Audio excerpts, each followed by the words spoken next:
This is Incredible Stories Podcast, Episode 23, Oldest Living Things.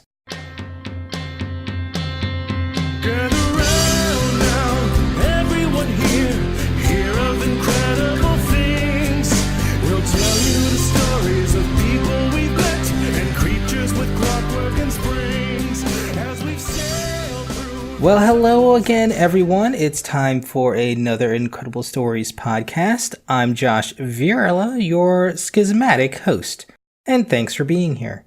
In a past episode, I discussed the oldest companies in the world, and while man-made businesses are old, I thought, what is older than these things? So I turned to the world of nature and decided to talk about some of the oldest living things in the world.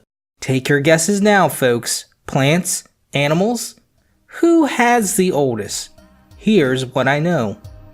The oldest a human has been confirmed to live is 122 years old. That was a French woman by the name of Jeanne Clement, who died in 1997. Although there are unverified accounts of people living older, up to 145 years old. But these aren't that old compared to some other animals. Famous for their longevity, giant tortoises must know the key to living long is to take it easy.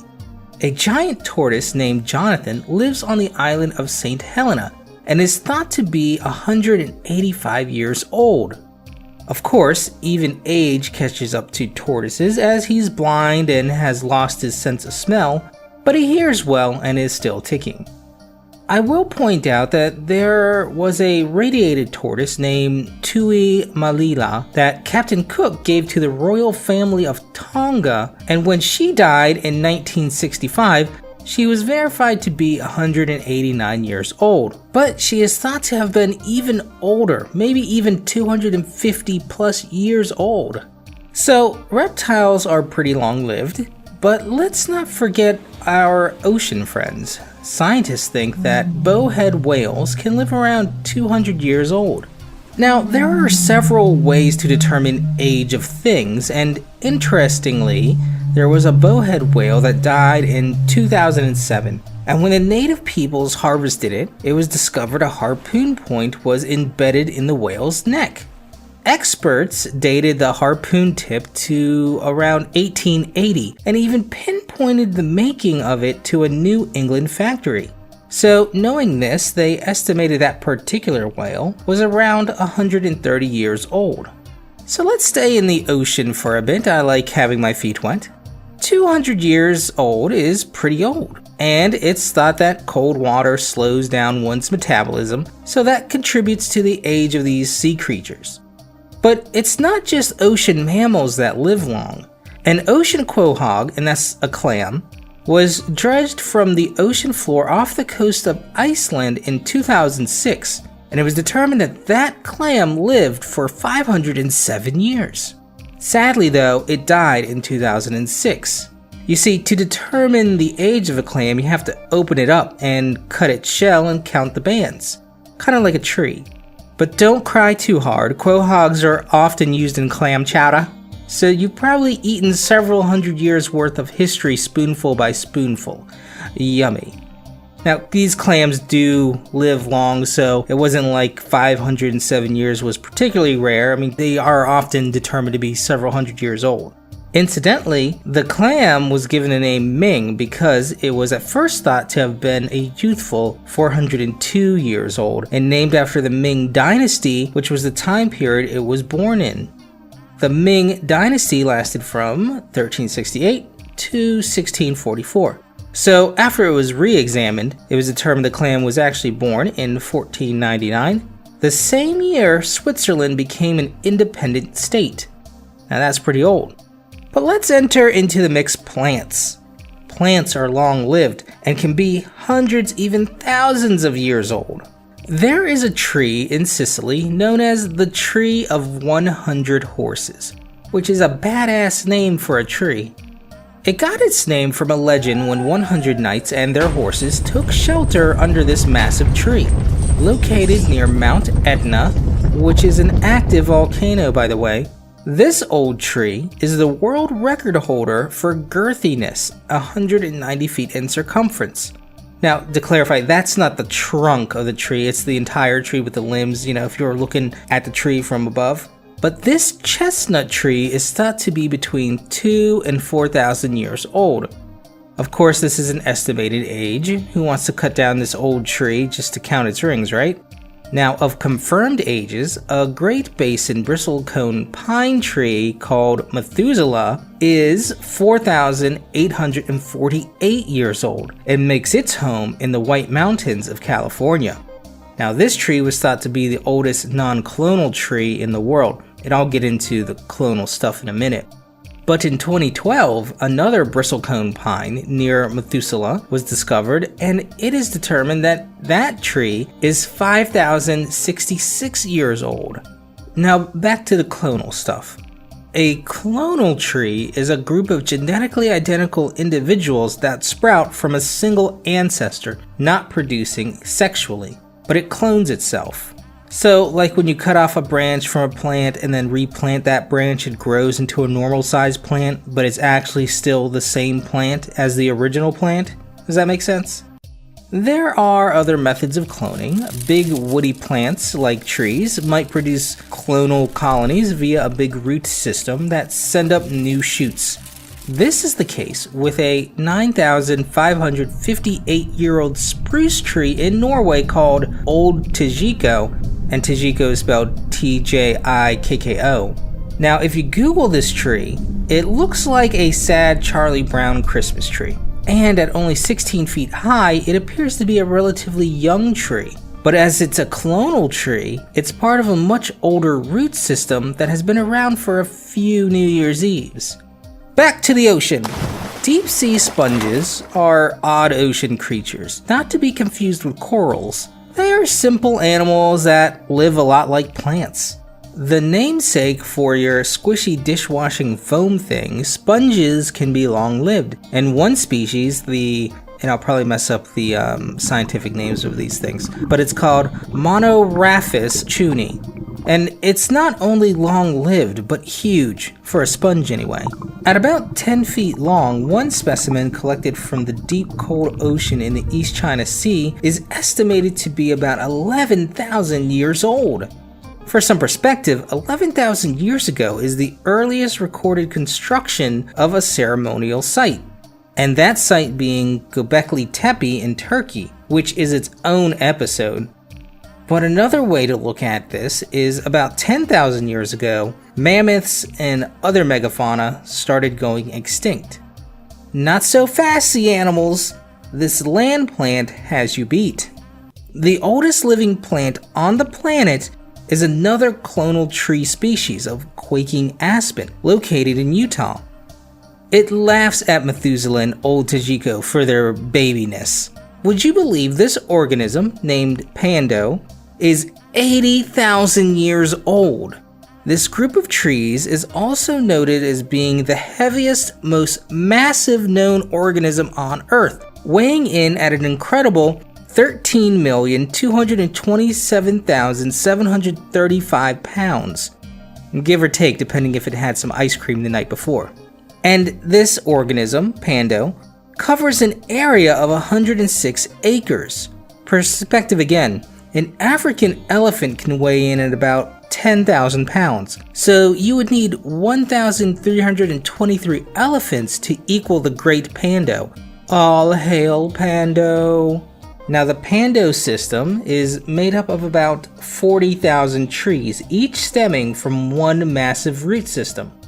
Each tree is a clone, so all are genetically identical. And the average age for one of the trees, or stems as it is 130 years old. When one dies, a new one springs up. Now, it's thought that the last time Pando actually flowered was 10,000 years ago, during the last ice age, when conditions were much different. Scientists also think that Pando is dying, and they are working to save it. But, I mean, come on, it's 80,000 years old. Maybe it wants to die by now. Can you imagine living that long? 80,000 years ago, people were still migrating out of Africa into new continents and islands. So a little bit deeper perspective, the Aborigines of Australia are thought to have inhabited Australia for about 50,000 years. Dang, Pando, you're old!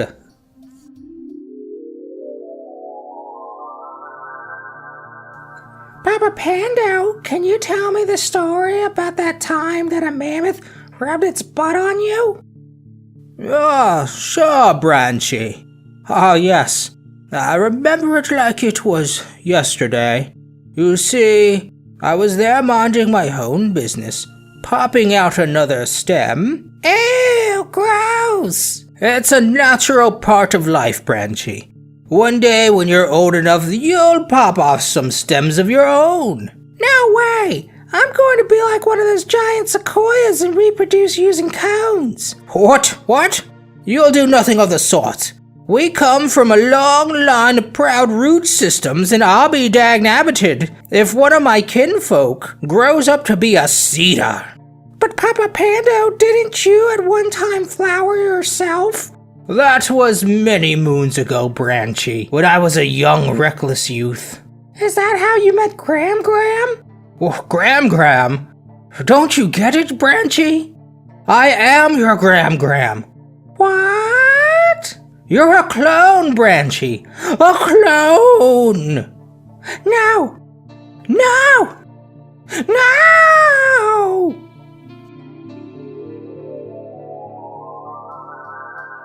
Now, there are some scientists who think Pando is actually closer to 1 million years old. But that's a complex controversy that is hard to verify, so we'll go with the most popular consensus here, and that's Pando being 80,000 years old. Now, Pando may be the oldest living complex organism on solid ground. But before I get into our top 2 contenders for oldest living thing in the world, here are some honorable mentions. To note, I made a distinction between continuously living things versus organisms that have been in a sort of suspended animation. Now, bacteria has been reactivated after being dormant for a long time, millions of years in fact. One such case from 1995 is that of a honeybee that was encased in amber. In its stomach, it was holding some bacteria, and microbiologists were able to reanimate the bacteria after it had been dormant for 30 million years. That's Jurassic Park-like. But that is nothing. In the coldest reaches of our planet, in areas where permafrost has been frozen for millions of years, such as Canada, Siberia, Antarctica, scientists often discover frozen bacteria yearning to be revived. But in New Mexico, trapped in a salt crystal nearly 2,000 feet below ground, scientists have reanimated bacteria that is 250 million years old. Now that's when there were dinosaurs. Now there is some debate about the verified age of 250 million years. I mean, that is insanely old, guys.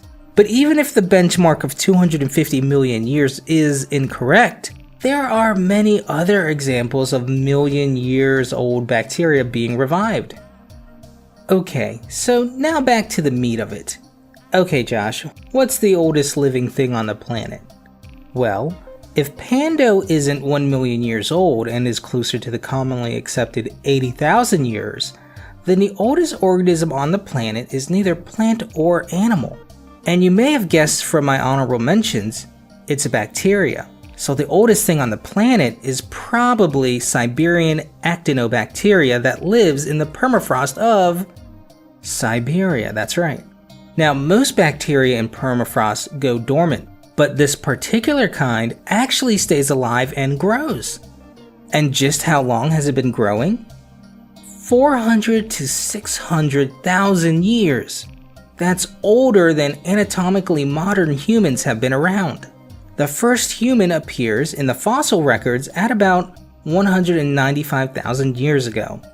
This thing has been an unobservant passenger of history from the times our earliest ancestors were figuring out how to make tools to building the pyramids, and was around before any modern country was formed. Now, I did say this was probably the oldest living thing on the planet, And I said this because there is a unique creature, and this one being from the animal kingdom. It's called the Turritopsis Dharini, aka the Immortal Jellyfish.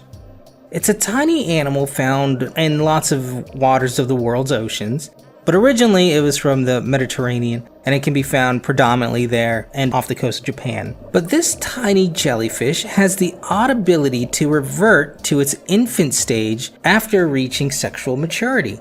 It Benjamin Buttons itself, and essentially can recycle itself indefinitely. The life cycle of a jellyfish is typically eggs develop into planula larvae, then they go into their immature polyp phase, then the mature polyp phase, then the ephria larva stage, and then become adult jellyfish. Now, most jellyfish will die after they reach their mature phase in the life cycle, which is usually a few months, but the immortal jellyfish can revert back to its immature polyp stages. And it does this when it's stressed out or injured. And it can do this back and forth as many times as it likes, seemingly. This ability wasn't discovered until the 1990s, so scientists are still studying it, but under ideal conditions, i.e.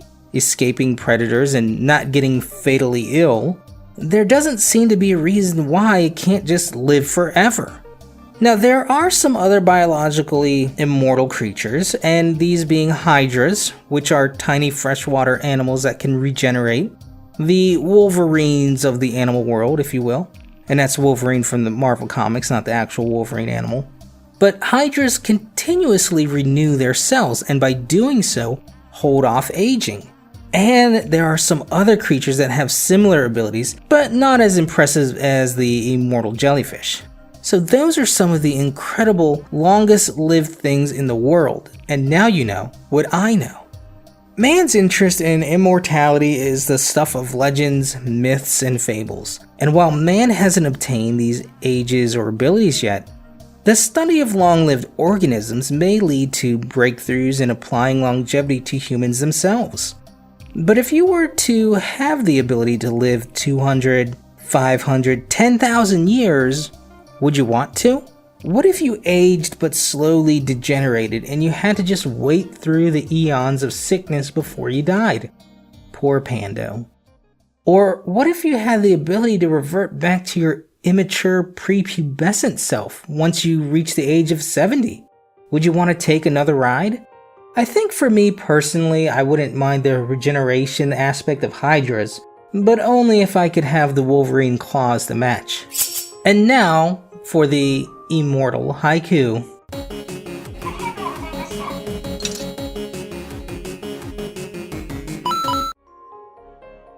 As young as you feel, age is but just a number that kills. And that's all the time this week, guys. Check out our main site for other stories on IncredibleStoriesPodcast.com. Send me an email or a haiku or show idea. Follow us on Facebook and Twitter at IncredPod, rate us on iTunes, and peep us out on YouTube and Twitter. For Incredible Stories Podcast, I'm Josh, and remember, the journey of 1,000 tales begins with the first word.